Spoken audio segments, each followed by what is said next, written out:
Chegou a hora de sabermos como anda o mercado de grão, soja e milho, como se comporta então o mercado depois da pausa então na guerra comercial entre Estados Unidos e China. Eu vou conversar agora então com o CEO da Fox Digital Commodities, Donovan Maia. Bem-vindo, Donovan. Olá, Simone, muito boa tarde. Pois é, uma pausa aí nesse conflito todo geopolítico, né? Parece que os Estados Unidos começam a sinalizar ali que pode haver uma trégua. Pois é, uma trégua, pelo menos 90 dias, né? As negociações avançaram nesse fim de semana entre Estados Unidos e China, né, Donovan? Redução significativa, então, de tarifas por esses 90 dias. E como é que a soja está se comportando aí nesse início de semana, pós, então, esse anúncio aí, né, dos dois países?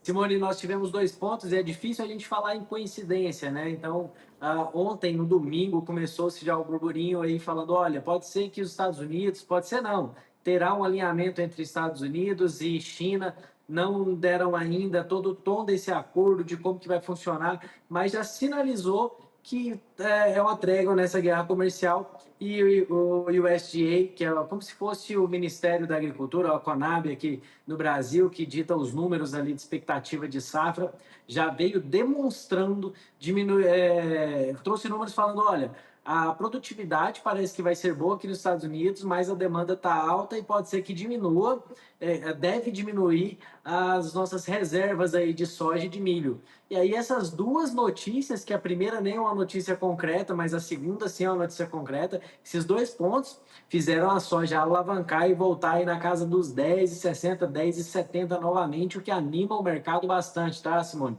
Aqui no Brasil, como a gente estava comemorando, quase que comemorando a guerra comercial entre China e Estados Unidos e vendo, olha, o comprador pode voltar para cá, para o Brasil, para comprar soja. O que a gente vê nesse momento agora é um receio. Opa, será o que vai acontecer? Será que os Estados Unidos vai voltar para comprar a soja dos Estados Unidos e vai deixar de novo o Brasil? Até agora não houve uma mudança. Nós captamos aqui preços diariamente, tá, Simone? O que nós estamos vendo é uma manutenção na casa dos preços. Só que é o seguinte, uma manutenção de preços, se eu estou vendo o Chicago subindo, quer dizer que o prêmio está igual ou até diminuindo um pouco, porque o dólar está estável também. Então, para resumir todo esse balaio de gato aí, uma perspectiva de alta para a soja para Chicago nesse momento, e se realmente houver um alinhamento lá dos Estados Unidos e China, com pontos aí que o mercado entende que esse alinhamento será bastante positivo, pode sim aumentar o valor de Chicago.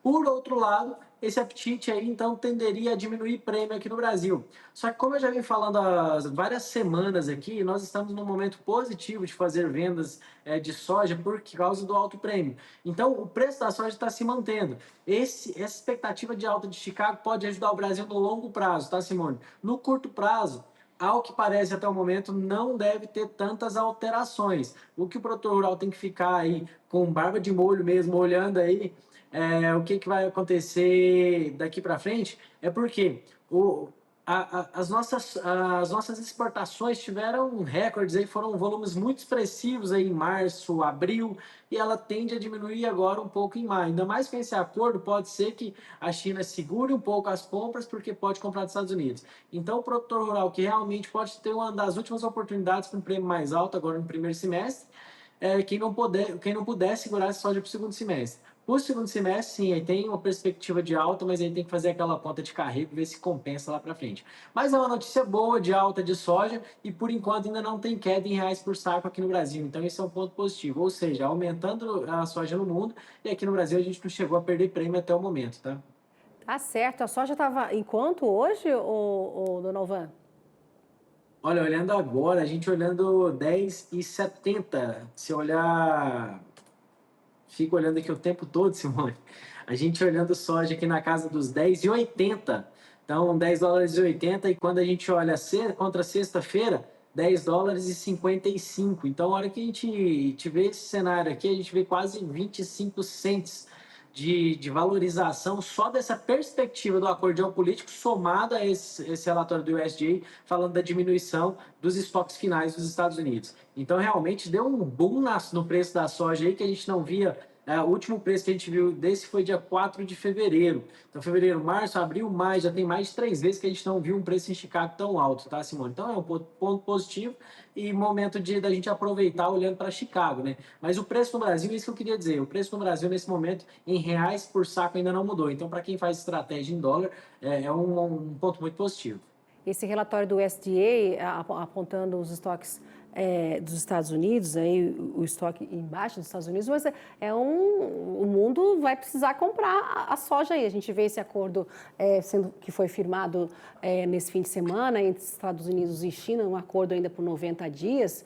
O pé no freio ainda não é para saber, opa, vamos ver se a China vai voltar a comprar a soja americana. Comprou e muito, falamos aqui, não é, Donovan? Você analisou essas compras que ocorreram aí, a soja brasileira sendo embarcada aí para a China, bem mais até. Mas temos que ver esse relatório aí do USDA em relação à demanda, não é? Pode também... Não, o ponto é positivo, Positivo, Simone. né? O ponto é bastante positivo porque a demanda está alta. E esse relatório, quando ele traz relatório do USDA falando de diminuição de estoques, é justamente por causa do aumento da demanda. Até porque esse relatório traz um aumento na expectativa de produção e ainda assim diminuição dos estoques. O que é isso? É uma demanda mais acentuada. Então, justamente falando, olha, o mundo vai consumir mais, a China vai consumir mais, então pode ser que a gente tenha uma redução nos estoques. E o recado que isso dá é justamente o seguinte: nós sabemos que a área de soja diminuiu em relação à expectativa que tinha anteriormente, a área de milho cresceu. Então, se a área de soja diminuiu e o plantio está muito bem nos Estados Unidos, a condição até o momento climática é muito boa. Então, o que nós estamos dizendo? Opa, peraí. O que está acontecendo agora é muito bom. Qualquer deslize que aconteça no clima nesse momento, já que a demanda está alta e a condição está muito boa, a gente pode falar de diminuição de produção. Se diminuir a produção, é soja para cima em Chicago, tá? Ainda mais com o acordo entre China e Estados Unidos, se realmente se concretizar em bons acordos ali, aí é mais alta ainda. Por isso que a gente diz que existe uma perspectiva de alta para Chicago, analisando, claro que prevendo o futuro é difícil de falar, né? Mas há uma perspectiva analisando os números e o cenário de alta para Chicago, tá, Simone? Então, assim, como eu disse, só que alta para Chicago é diferente de alta para reais por saco. Esse é um momento agora no Brasil que os prêmios já vão diminuindo e o ponto positivo é que a soja está se mantendo no preço aí, mesmo com a colheita recorde no Brasil. Mas para o segundo semestre, para o ano que vem, há uma perspectiva assim, de alta para Chicago, que é muito positivo para quem participa dessa cadeia, né, e quem faz estratégia aí para vender soja, como eu sempre falo, de forma escalonada. Hoje é um dia muito bom de alta de soja para quem consegue trabalhar em dólares por bushel, dólares por saco, para fazer melhores negociações, principalmente no que tange a relação de troca, tá, Simone? Porque quando a gente fala em quem negocia insumo em dólares, e se a gente tem agora uma soja que está em dólar mais caro, a relação de troca melhora. Então é um momento de oportunidade, tá? E o milho, Donovan, como é que se comportou então hoje aí no mercado?